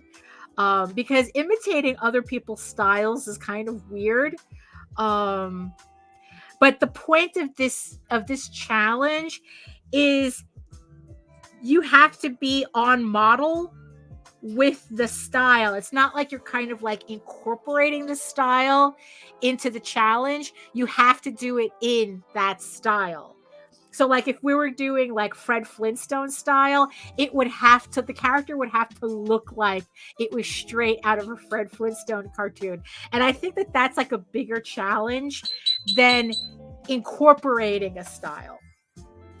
So that would be fun to do. Just fitting it in.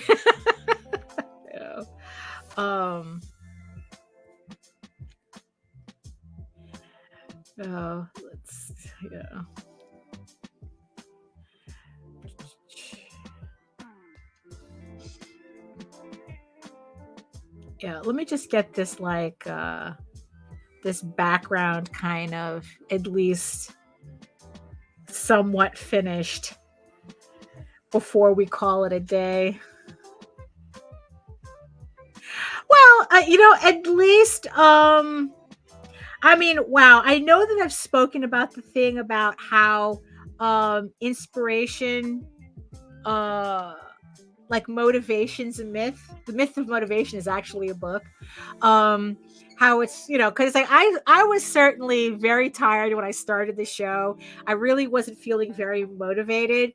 But now it's like, okay, I feel like I'm awake now. Like we got enough, and I was able to get enough work done that I feel awake. So it worked out. So you know what? Doing the stream worked out.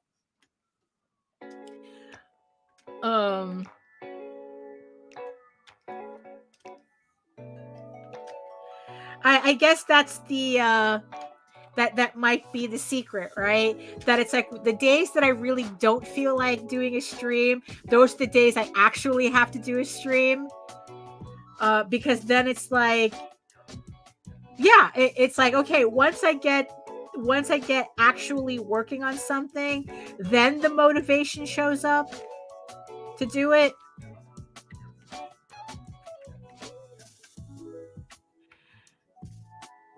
It's like motivation follows action.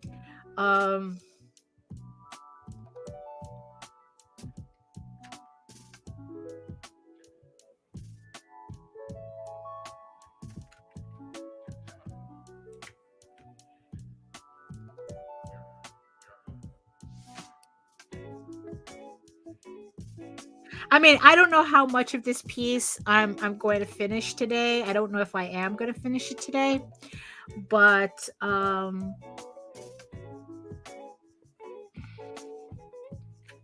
because what I want to do is I want to go back to finishing putting together the uploads for the rest of the Tall Tales issue that I'm uploading to the website. So at least I'll have another issue that's uploading, that's updating on the website. So I want to get that one finished. And I have to do the same thing for Eagle Raven 2, as well. So there's a couple of things that I want to do after I get off the stream. But let me just finish the shading in the background just so we have that done.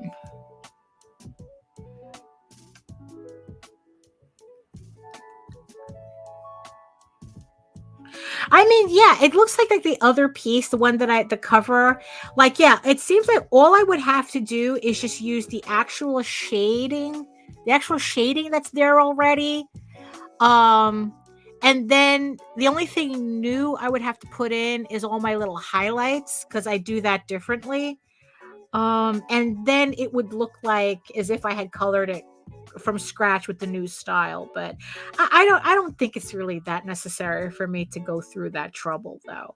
I mean, it's nice for me to see that, yeah, it could be technically an easy fix if I wanted, but I don't see the point.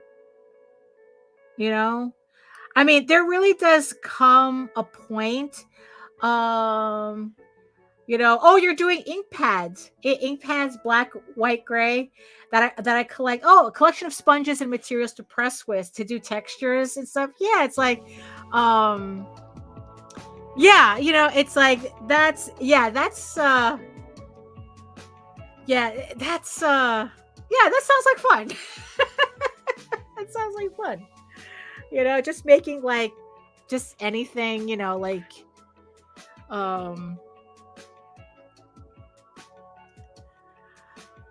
yeah, like there comes a point though with my artwork where I just have to decide that done is done, like I said, I had redone all these covers and recolored them so that it creates a more cohesive portfolio, I guess. Like when you put all my books together, it looks more cohesive. But yeah, I think I've gotten like all the covers that I've wanted to do that to. After this one is finished, I pretty much, like, maybe there's some pinups. I think that there's a couple of pinups that I would want to recolor, but in terms of covers, I think the collection is pretty much done.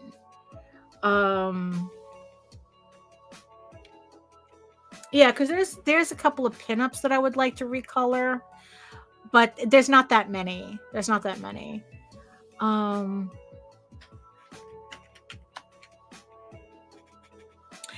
just that, what it is. I'm just really happy though that my Tall Tales artwork is very evergreen. The fact that this piece is from 1998, and for the most part, it looks like I could have done it yesterday. And there's something very satisfying about that. Like, yeah, maybe I would have done a couple of things a little differently, but not by much. Because I think so it's just very, very satisfying. So, there's what's going on here. Okay, so here.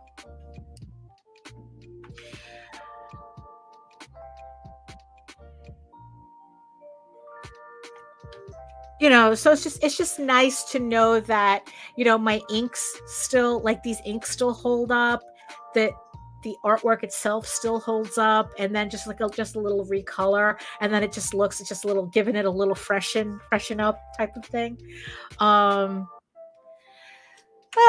Okay, so there we go. So the background on this, the shading of the background is done.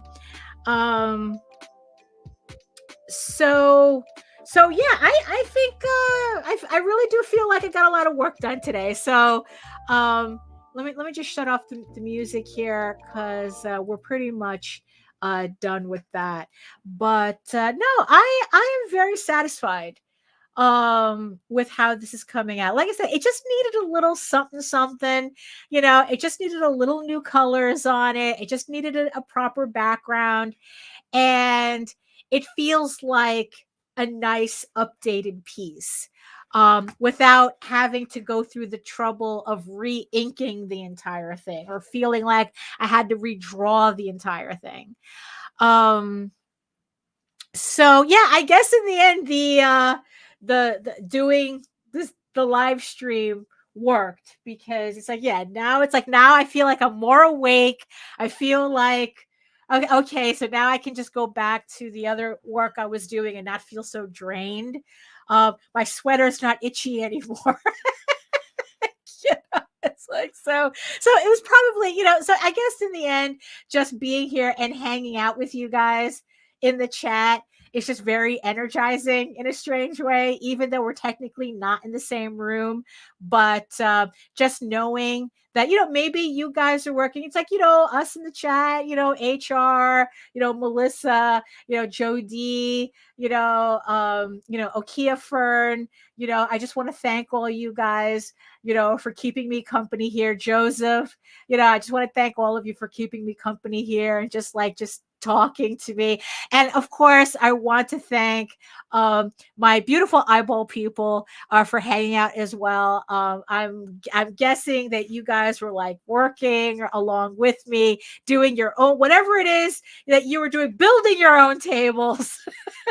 Maybe you were building. Everybody was building tables, making jams.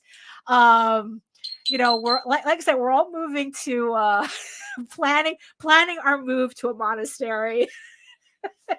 Where we can all build mid-century furniture together. That actually sounds like a lot of fun, to tell you the truth. Don't threaten me with a good time. So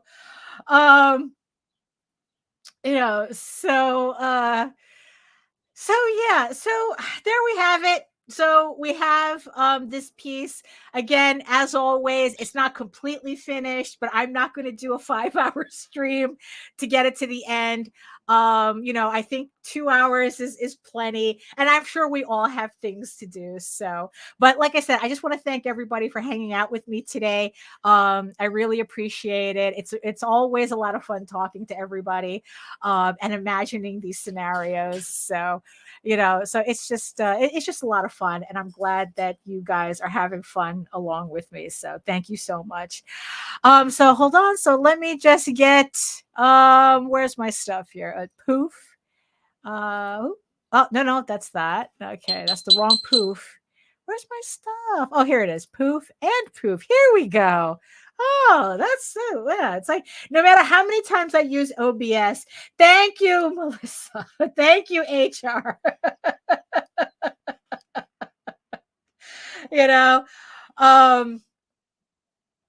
So yeah, so that's it for me today. Like I said, thank you so much everybody for joining me today. And if you'd like to learn more about me and my artwork and everything else that I do here, or any updates for all of my upcoming campaigns, you can head on over to my main portfolio site at egoworks.com, EGOWORKS, where you can find links to all of my galleries and social media sites, but I mostly post to Facebook if you're interested in seeing sketches and current work in progress updates. And when I finally finish this piece, it will also go on Facebook as well, so everyone can finally see it. So my Facebook is where I usually hang out. And also remember that you can also find me here on YouTube at my channel at Daphne Lage Art. And if you haven't subscribed yet, please do. I'm very happy that I kind of past the danger zone. I for a little while I thought I was going to dip back under 1,000 subscribers, but I think we're pretty much okay. So thank you everybody who subscribed to the channel. And if you haven't yet, make sure that you like, share, subscribe. And not only that, but hit the notification bell so you get notified whenever any of my shows and live streams, well, yeah, go live. I haven't uploaded like any edited videos for the longest time, although I do have another audiobook that I'm going to have to get working on to get another audiobook up. So that I'm working on. So yeah, so like, share, subscribe, and hit that notification bell so you get notified when anything new goes up on my channel. And remember that you can also find me on the Indie Comics Network, where I do vlogs with Nita Lanning twice a week on Mondays and Fridays. Just remember that this Friday, we're not going to have a vlog because Nita is taking a well-deserved vacation. She's going camping. You know, she's going to go out and touch grass and contemplate moving into our monastery. And you know, and yes, and raising flowers and for honey and jams for our jams and our beer. So yes, so yeah, so she will be contemplating that this weekend as well. And remember that you can read Ego Raven, Heir of the First Unicorn for free, uploading every day, Monday through Friday, so you can catch up on this story before the next Kickstarter goes live in early summer. But if you prefer your fantasy to be more of a furry Lord of the Rings adventure, you can follow the link over to Tall Tales. That's TAILSonline.com. And not only can you read the first 20 issues of Tall Tales for free, but you can catch up on the latest story arc, Tears of the Mother, which I have uploaded, and it will be returning to regular uploads starting tomorrow. Like I said, there was a whole hiatus there. I didn't notice it was happening, but it is now starting tomorrow. It will go back to uploading Monday through Friday, so you can catch up on the latest issue before you decide to head on over to the Kickstarter, where I am offering up a reissue of the first 5 issues of the series of the new story arc, plus the brand new issue 6 out of this 8-issue limited series. So like I said, the link is in the show notes and in the chat as well. If you go all the way up to the top, the link is there so that you can support it. There's still plenty of time left, but why wait? You know, pick up your copies, your copies today. So yeah, so that's it for me. Again, thank you so much for joining me. You know, of course, I don't have a quippy end thing. I guess all I can say is be a better person today than you were yesterday, and especially be a better person tomorrow than you were today. So, you know, we'll just leave it at that. So thank you so much, everybody, for joining me, and I will see you next time. And yeah. You are all weirdos. Ugh.